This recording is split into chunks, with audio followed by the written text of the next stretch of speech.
एक लड़की ने बस हल्के से नदी के पानी को छुआ था, लेकिन उसे क्या पता था कि नदी के अंदर कुछ उसका इंतजार कर रहा है। अचानक पानी गोल गोल घूमने लगा। लड़की ने घबराकर आंखें खोली, लेकिन तब तक बहुत देर हो चुकी थी। पानी के अंदर से किसी चीज ने उसका हाथ कसकर पकड़ लिया।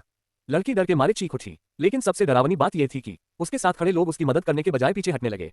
अब लड़की धीरे धीरे पानी के अंदर खिंचती जा रही थी। तभी अचानक नदी के अंदर तैर रही हजारों छोटी मछलियां एक साथ इकट्ठा होने लगी, और अगले ही पल उन्होंने इंसानी हाथ का आकार बना लिया। वो हाथ तेजी से लड़की की तरफ बढ़ा और उसे पानी से बाहर खींच लिया। सब लोग हैरानी से जमे रह गए, लेकिन असली डर तो अभी बाकी था। अचानक वही हजारों मछलियां मिलकर एक छोटी लड़की में बदल गईं। उसकी आंखें पूरी सुनहरी थीं और उसकी आवाज अजीब तरह से गूंज रही थी। उसने धीरे से कहा, मैं इस नदी में 100 सालों से किसी का इंतजार कर रही थी।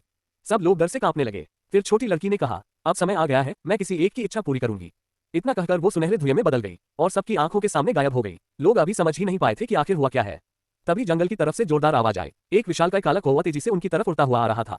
उसे देखकर भीड़ में भगदड़ मच गई। सब लोग जान बचाकर भागने लगे, लेकिन एक लड़का भागते भागते जमीन पर गिर पड़ा। अब वो कौवा धीरे धीरे उसकी तरफ बढ़ रहा था। लड़के को लगा अब उसका अंत तय है, लेकिन तभी कौवा अचानक रुक गया। वो हमला नहीं करना चाहता था। ऐसा लग रहा था जैसे वो लड़के से मदद मांग रहा हो। लड़का धीरे धीरे उठा और डरते हुए उसकी तरफ हाथ बढ़ाया। तभी उसका दोस्त गलत समझ बैठा। उससे लगा कौवा लड़की पर हमला करने वाला है। वो तुरंत दौड़ता हुआ आया और बिना कुछ सोचे अपनी बड़ी तलवार कौवे की तरफ फेंक दी। धड़ाम! तलवार लगते ही विशाल कौवा जमीन पर गिर पड़ा और अगले ही पल उसका शरीर सफेद हड्डियों के ढेर में बदल गया। लड़का सोच रहा था कि अब सब उसकी तारीफ करेंगे, लेकिन तभी लड़की ने उसे जोरदार थप्पड़ मार दिया, क्योंकि वो विशाल कौवा असल में उस रहस्यमयी लड़की का दोस्त था। कभी कभी बिना सच जाने किसी की मदद करना सबसे बड़ी गलती बन जाती है।